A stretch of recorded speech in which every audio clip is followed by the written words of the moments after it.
John Elia का लिखा हुआ है, हालते हाल के सबब हालते हाल ही गई, शौक में कुछ नहीं गया, शौक की जिंदगी गई, तेरे विसाल के लिए अपने कमाल के लिए, हालते दिल के थी खराब और खराब की गई।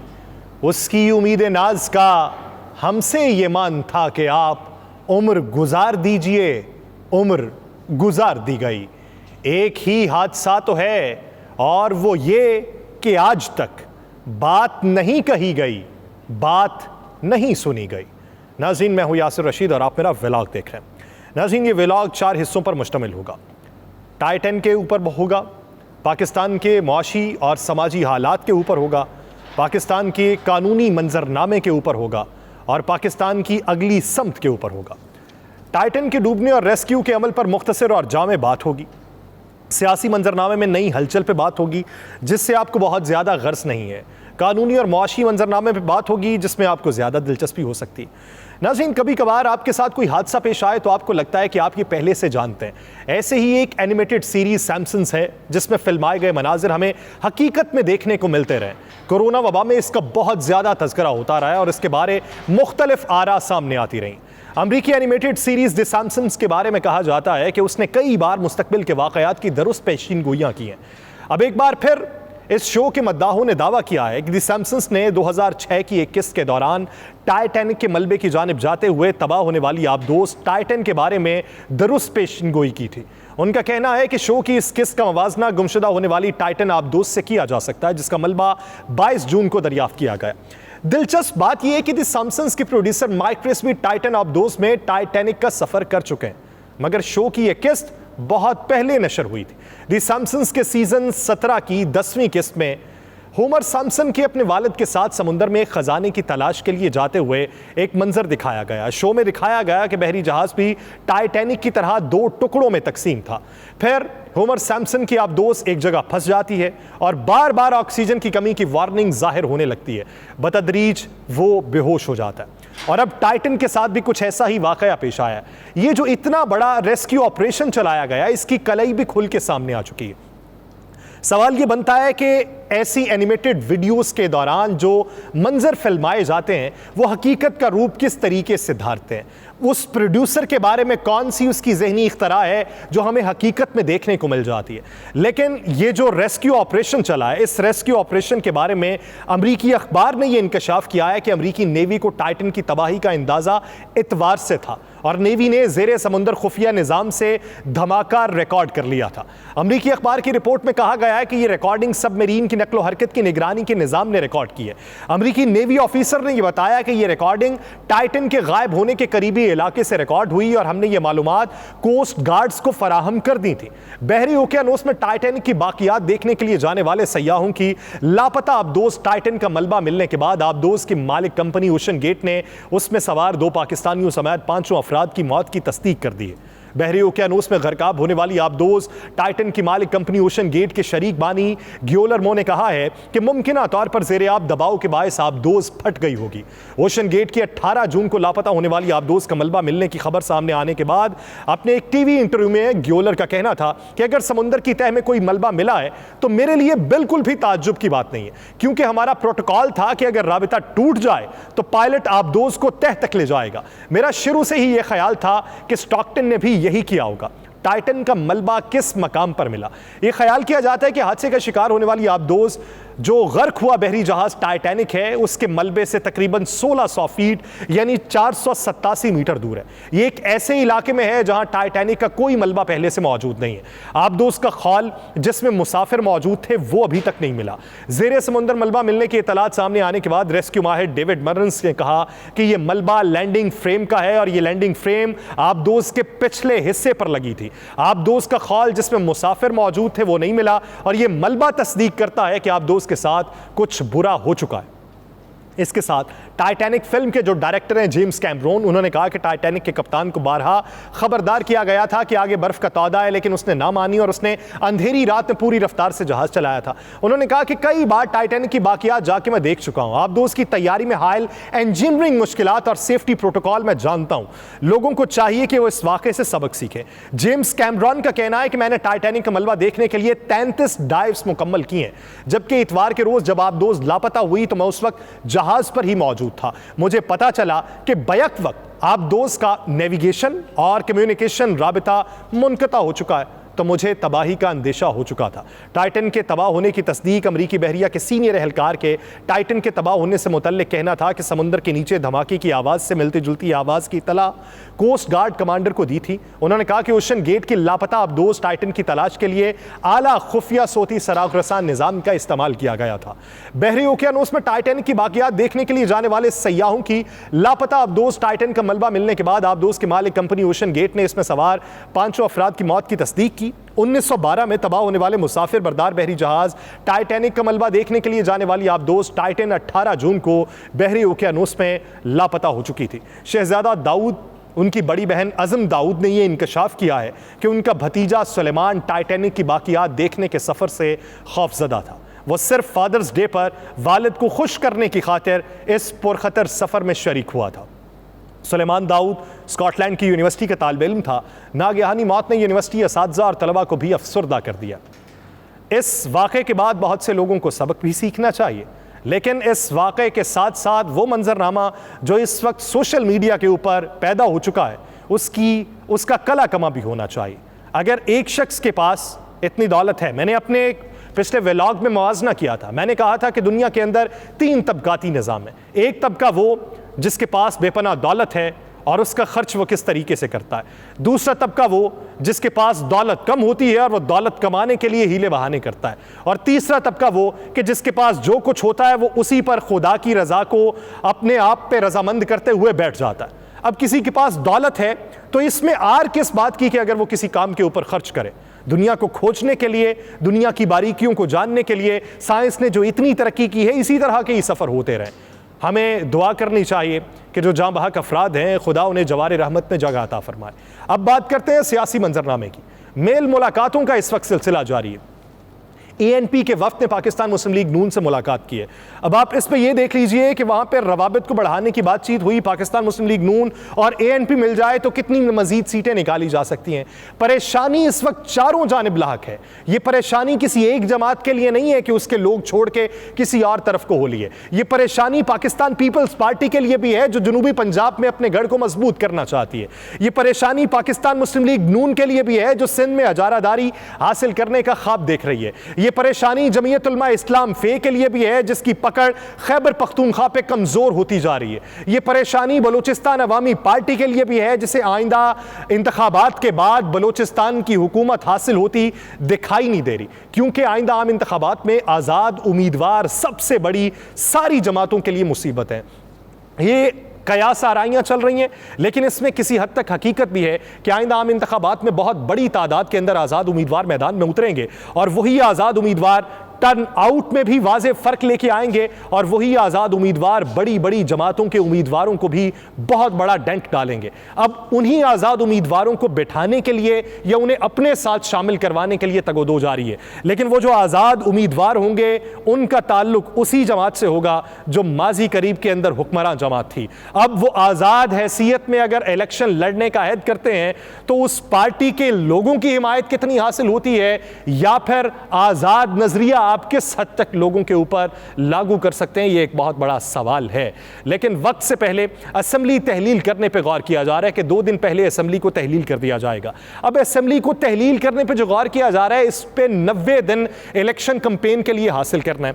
लेकिन उस पर सवाल ये उठता है कि जब पंजाब और खैबर पख्तूनख्वा की असेंबली तहलील की गई थी तो वफाक में जितनी भी इत्तेहादी जमातें थीं उनके तमाम तर नुमाइंदगान की राय ये थी कि किसी एक शख्स की मंशा के ऊपर आप असेंबली को तहलील नहीं कर सकते, उसकी वजह भी बयान करना होती है।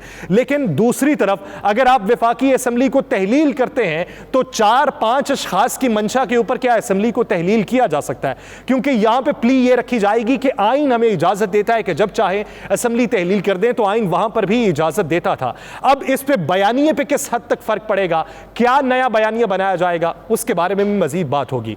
लेकिन मुस्लिम लीग नून के कायद और साबिक वज़ीर आज़म नवाज शरीफ आइंदा माह वतन वापस आना चाहते हैं और उनकी वतन वापसी मुतवक्के है। नवाज शरीफ की लीगल टीम ने यह इंदिया दे दिया है कि आइंदा माह वापस आ जाएंगे। नून लीगी कायद नवाज शरीफ वज़ीर आज़म शहबाज शरीफ के साथ लंदन से दुबई जाएंगे, जहां से उनकी सऊदी अरब रवानगी मुमकिन है, और सऊदी अरब से वो फिर वापस लंदन जाएंगे और लंदन से फिर वो वापस पाकिस्तान आएंगे।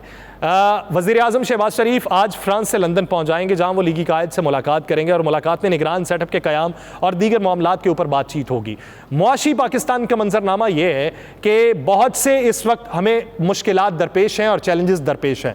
अगर हुकूमत के पास प्लान बी मौजूद होता तो सवाल करने के ऊपर वज़ीर ख़जाना की जानिब से तलखी देखने में ना आती। इनके पास प्लान बी मौजूद नहीं है। IMF के साथ होने वाली डील के ऊपर ये इकरार कर चुके हैं वज़ीर ख़जाना के सिस्टम के अंदर कुछ लोग ऐसे मौजूद हैं जो डील नहीं होने दे रहे। लेकिन सवाल ये पैदा होता है कि सिस्टम के अंदर लोग ऐसे कौन से मौजूद हैं जो आपसे बड़े ताकतवर हैं। आप वफाकी इक़्तिदार की मसनद के ऊपर बराजमान हैं, हुकूमत आपकी है, वज़रा आपके हैं, लेकिन सिस्टम के अंदर लोग ऐसे मौजूद हैं जो आपके ऊपर हावी हैं और जो इस डील के अंदर रुकावट है। अगर आप उन लोगों का इंतखाब कर चुके हैं, अगर उन लोगों की निशानदही हो चुकी है, तो उनके नाम भी मंजर आम पे लेके आए। शहबाज शरीफ साहब ने कहा है कि मुख्तलिफ मसाइल के बायस इन ममालिक की तरक्की में खलल पड़ा है। आलमी सतह पर अजनास की कीमतों में इजाफा हुआ, महंगाई का जो बायस बना, मौसमियाती तब्दीलियों के बायस पाकिस्तान को सैलाब जैसी आफात का सामना करना पड़ा। सैलाब के बायस पाकिस्तान को $30 अरब का नुकसान उठाना पड़ा। आलमी बरादरी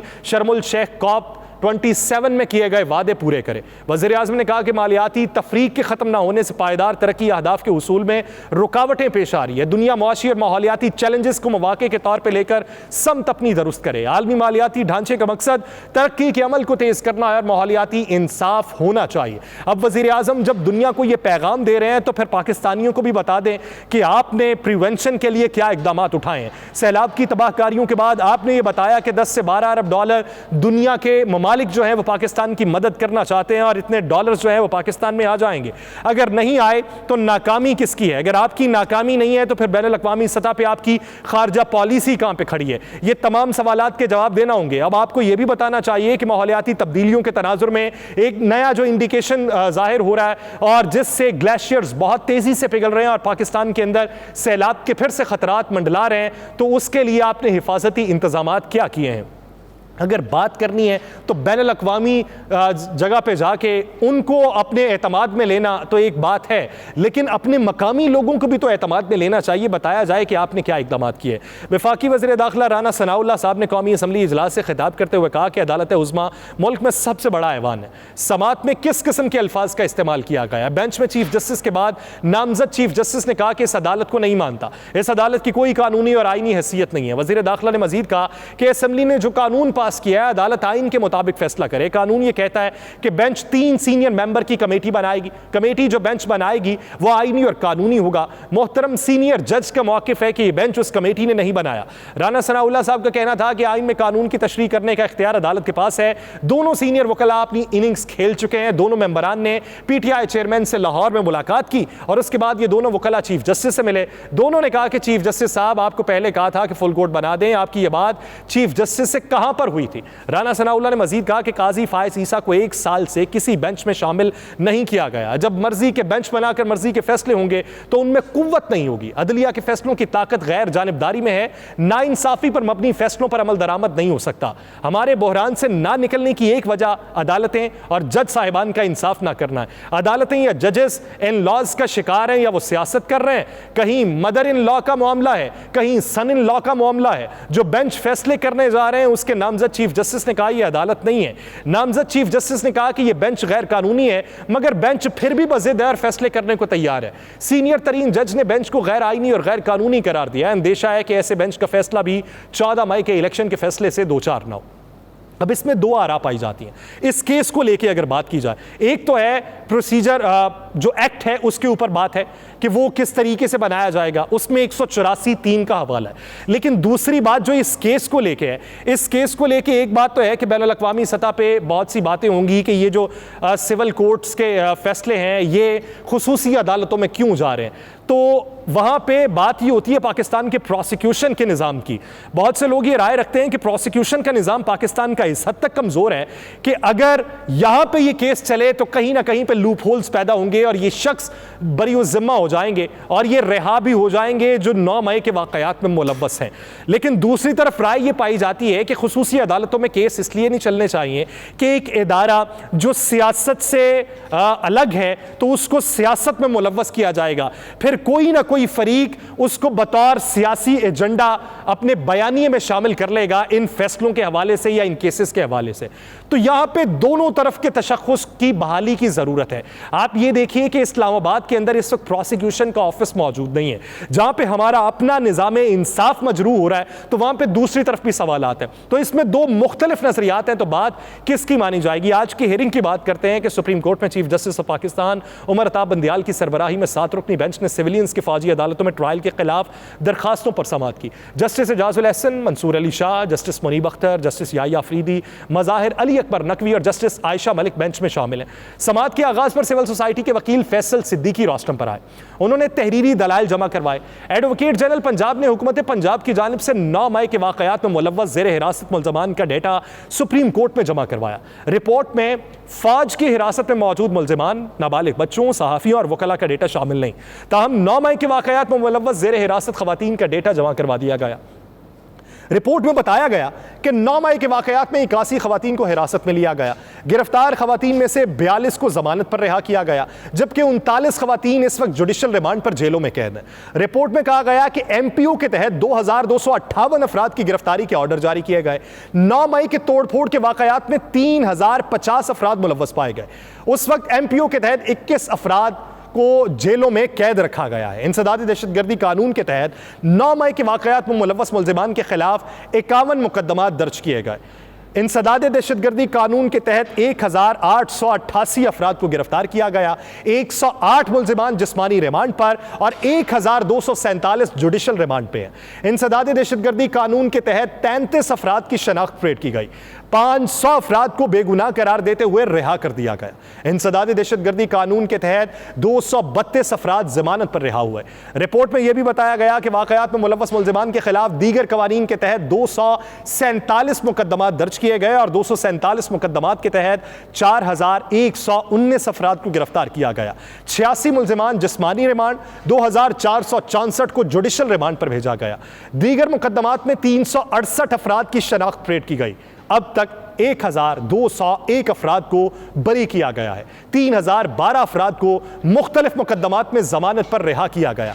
एडवोकेट फैसल सिद्दीकी ने दलाइल दिए। उन्होंने कहा कि मेरी दरखास्त बाकी दरखास्तों से कुछ अलग है। मैं इस पर दलाइल नहीं दूंगा कि सिविलियन का ट्रायल ऑफिशियल सीक्रेट एक्ट के तहत मिलिट्री कोर्ट्स में नहीं हो सकता। यह भी नहीं कहता कि मिलिट्री कोर्ट्स के जरिए ट्रायल सिरे से गैर कानूनी है। मैं ये भी नहीं कहूंगा कि 9 मई को क्या हुआ क्या नहीं।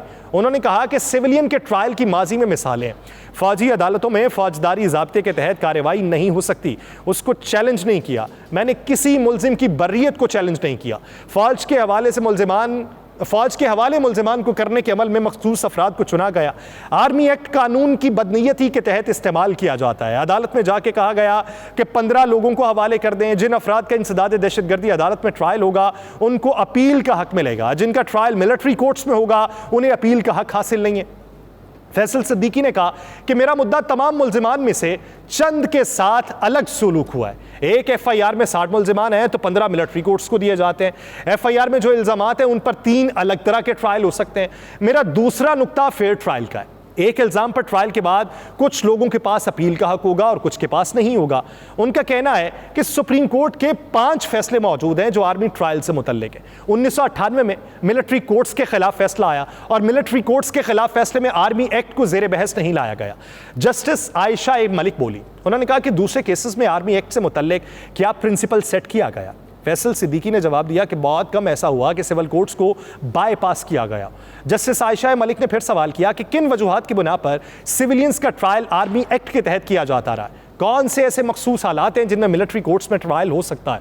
फैसल सिद्दीकी ने लियाकत हुसैन, सईद जमान और डिस्ट्रिक्ट बार एसोसिएशन के केसेस का हवाला देते हुए कहा कि अदालती फैसले ये कहते हैं कि वाज़ेह तफरीक होनी चाहिए।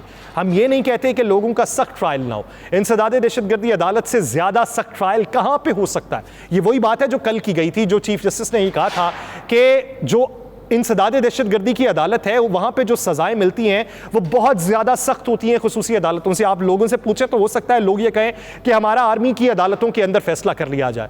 तो वही बात आज फैसल सिद्दीकी की जानिब से दोहराई गई है।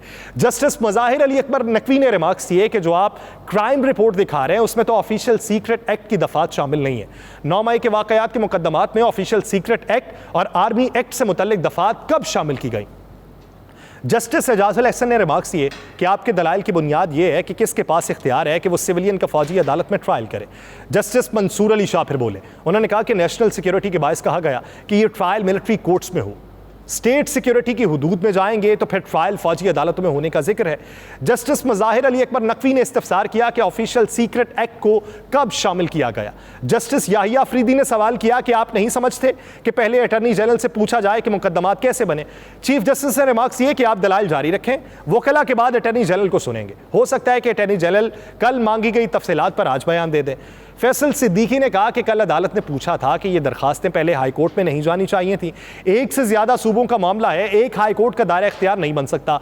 ये दरखास्तें सुप्रीम कोर्ट में ही काबिल समात हैं। जस्टिस आयशा मलिक ने कहा कि क्या दरखास्तों के काबिल समात होने की हद तक आपके दलाइल मुकम्मल हैं? फैसल सिद्दीकी ने जवाब दिया कि जी, दरखास्तों के काबिल समात होने तक दलाइल मुकम्मल है, अब आगे चलते हैं। जस्टिस आयशा मलिक ने रिमार्क्स किए कि हो सकता है कि जिन लोगों को मिलिट्री कोर्ट्स के हवाले किया गया उन पर इल्ज़ामात की नौइयत अलग हो। आप सिर्फ मफरूज़े पे कह रहे हैं कि उन लोगों के खिलाफ कोई शवाहिद मौजूद नहीं है। जस्टिस याहिया अफरीदी ने अपने रिमार्क्स में कहा कि आप अमूमी बहस पे जा रहे हैं, ये भी इल्म नहीं है कि उन लोगों को किस किस शिक के तहत मिलिट्री कोर्ट्स भेजा गया। फैसल सिद्दीकी ने कहा कि फ़र्ज़ करें कि उनके खिलाफ शवाहिद भी मौजूद हैं तो दिखाऊंगा कि उन्हें कैसे मिलिट्री कोर्ट्स नहीं भेजा जा सकता। चीफ जस्टिस ने कहा कि अपने दलाइल मुतल्लिका निकात तक महदूद रखें। आज का दिन दरख्वास्त गुजारों के लिए मुख्तस है, बेशक 3 बजे तक दलाइल दे दें।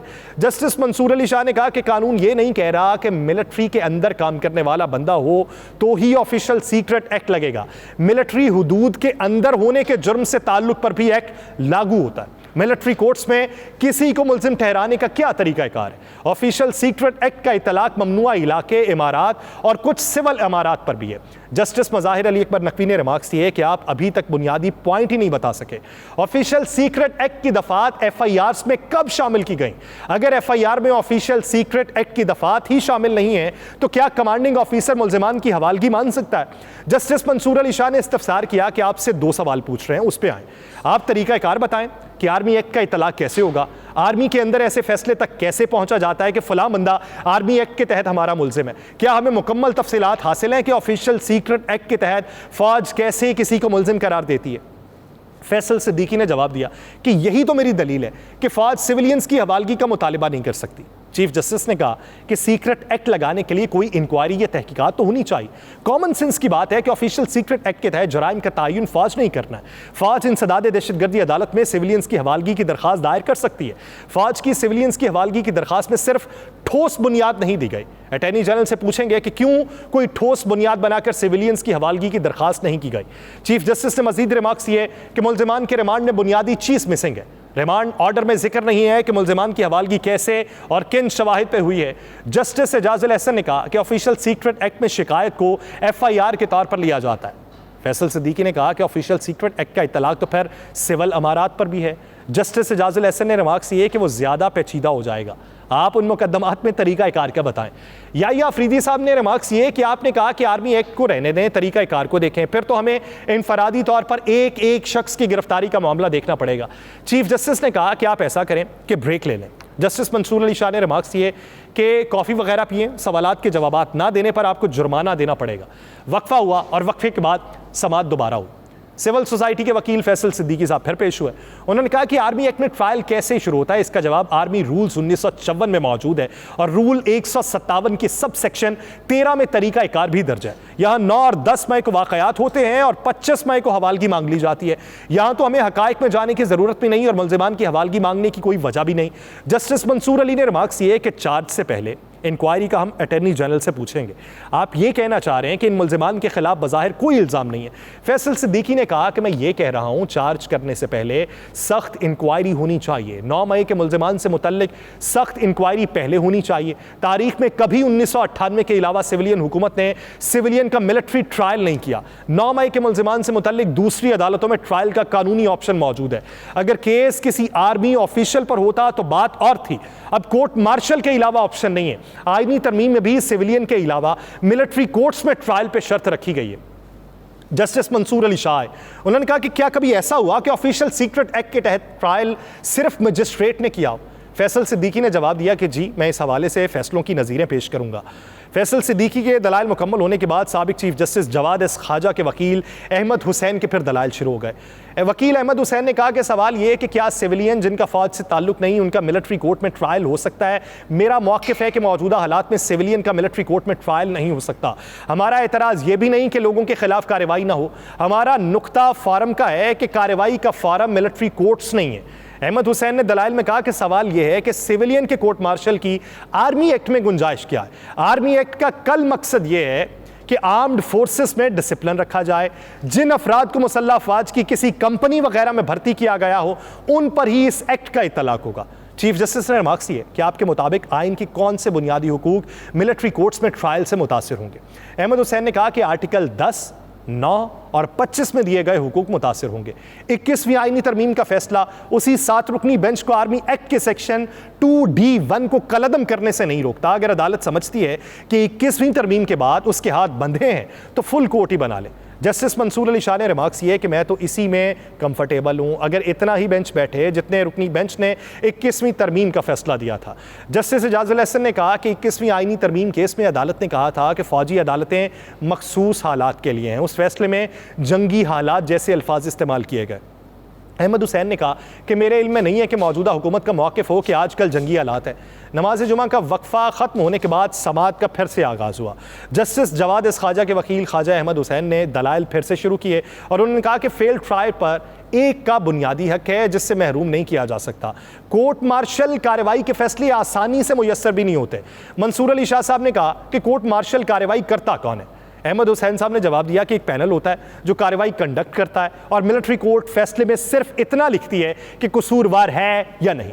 अब फैसले में वजूहात का जिक्र होता है या नहीं, अटॉर्नी जनरल बता सकते हैं। मिलिट्री कोर्ट्स में अपील का तसव्वुर भी आर्मी अफसरान के पास ही है। आर्मी चीफ ही सारे प्रोसेस में फाइनल अथॉरिटी है। कुलभूषण यादव के लिए अपील का खुसूसी कानून बनाया गया। अहमद हुसैन ने कहा कि फौजी ट्रायल चलाने वाले भी फौजी होते हैं। फौजी ट्रायल खुफिया होता है और उसका रिकॉर्ड भी खुफिया रखा जाता है, जबकि फौजी ट्रायल के बाद फैसले में कोई तफसील भी नहीं दी जाती। फौजी ट्रायल के फैसले के खिलाफ अपील नहीं होती और अपील सिर्फ चीफ ऑफ आर्मी स्टाफ के पास जाती है। जस्टिस जवाद एस खाजा के वकील की जानिब से कुलभूषण यादव केस का हवाला दिया गया। उन्होंने दलाइल में कहा कि आलमी अदालत इंसाफ के फैसले की रोशनी में हुकूमत ने भारतीय जासूस कुलभूषण यादव के लिए खुसूसी कानून बनाया। भारतीय जासूस कुलभूषण यादव को भी वकील और अपील का हक दिया गया। इस मिसाल से यह वाज़ेह होता है कि फौजी अदालत के ट्रायल के खिलाफ अपील का हक नहीं होता। जस्टिस मंसूर अली शाह ने पूछा कि क्या बैनुल-अक़वामी कानून में भी सिविलियंस का फौजी अदालत में ट्रायल होता है, जिस पर अहमद हुसैन ने कहा कि कुछ ममालिक में ऐसी मिसालें मौजूद हैं और कुछ में नहीं है। आर्मी एक्ट फेयर ट्रायल या सिविलियंस को मद्देनजर रखकर नहीं बनाया गया। मंसूर अली शाह साहब ने कहा कि क्या बैनुल-अक़वामी ममालिक में भी सिविलियंस के फौजी अदालतों में ट्रायल होते हैं, जिस पर वकील ने बताया कि हर मुल्क का अपना कानून है। बरतानिया में सिविलियंस का फौजी ट्रायल हो सकता है। सीनियर कमांड के फैसलों के बाद क्या फौजी अदालत में कोई अफसर फेयर ट्रायल को फॉलो कर सकता है? अहमद हुसैन ने कहा कि अपने मुकदमे के आप खुद जज नहीं बन सकते। चीफ जस्टिस ने इस्तफसार किया कि किन सिविलियंस का ट्रायल आर्मी एक्ट के तहत हो सकता है। जस्टिस एजाजुल एहसन साहब ने रिमार्क्स किए कि मिलिट्री अफराद के अलावा सिविलियंस के हुकूक का तहफ़्फ़ुज़ दिया गया है। चीफ जस्टिस ने कहा कि सिविलियंस में तो हर शहरी आता है, क्या ट्रायल सिर्फ मखसूस अफराद का हो सकता है? जस्टिस मंसूर अली शाह ने इस्तफसार किया कि सिविलियंस की तारीफ क्या होगी, क्या रिटायर्ड आर्मी अफसरान भी सिविलियंस में आएंगे? ख्वाजा अहमद हुसैन ने कहा कि 21वीं आईनी तरमीम में फौजी अदालतों की मखसूस मुद्दत का तयन था।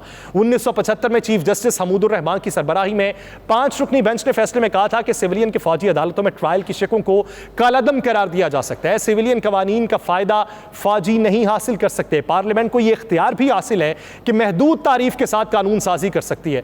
जस्टिस मुनीब अख्तर मेरे लिए ये हजम करना मुश्किल है। सुप्रीम कोर्ट आर्मी एक्ट की तमाम शिकों का जायजा ले सकती है।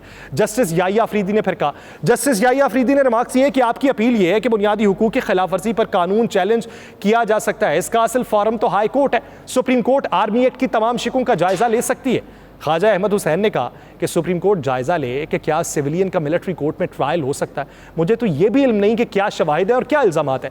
हुकूमत को जवाब देना चाहिए। आम अदालतें क्यों इंसाफ फराम नहीं कर सकती? मुस्तकबिल में अगर फौजी अदालत फाल करनी हुई तो कानून साजी कर लें।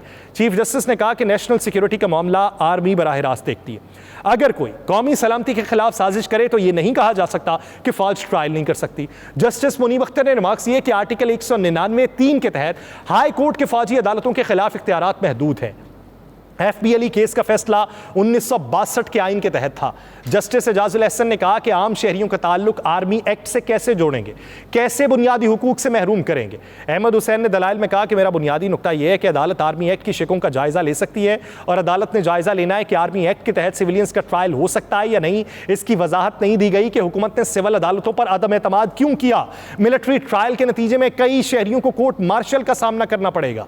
चीफ जस्टिस ने कहा कि मुल्क की सलामती के मामलात बराह रास्त जब आर्मी देखती है तो क्या तरीका कार होगा। अहमद हुसैन ने कहा कि जिसके बाद अटॉर्नी जनरल मंसूर उस्मान अवान आए तो वही बता सकते हैं। तो उन्होंने फिर आके दलाइल का आगाज किया। अटॉर्नी जनरल ने कहा कि मैं इस्लामाबाद पुलिस की तहवील में किसी शख्स की गिरफ्तारी का नहीं बता सकता क्योंकि कोई भी शख्स गिरफ्तार नहीं है। पेशावर में 4 लोग जेर हिरासत हैं। उन्होंने कहा कि पंजाब में MPO के तहत 21 अफराद गिरफ्तार हैं। इंसदादे दहशतगर्दी कानून के तहत 141 अफराद गिरफ्तार हैं। सिंध में 172 अफराद जुडिशल तहवील में हैं। 345 अफराद गिरफ्तार हुए और 70 रिहा कर दिए गए और MPO के तहत 117 अफराद जुडिशल तहवील में हैं और 102 अफराद फौज की तहवील में हैं। ये तमाम तर नुक्ता नज़र पेश करने के बाद अदालत ने समात को फिर से मुलतवी कर दिया है और समात फिर से दोबारा होगी। दलाइल अभी भी जारी रहेंगे और वो जो नुक्ता नज़र चल रहा था कि आज हुक्म इम्तना आ जाएगा, वो हुक्म इम्तना नहीं आया। अब दोनों तरफ की साख है। एक वो नज़रिया कि आर्मी की अदालतों के अंदर ये केसेस नहीं जाने चाहिए,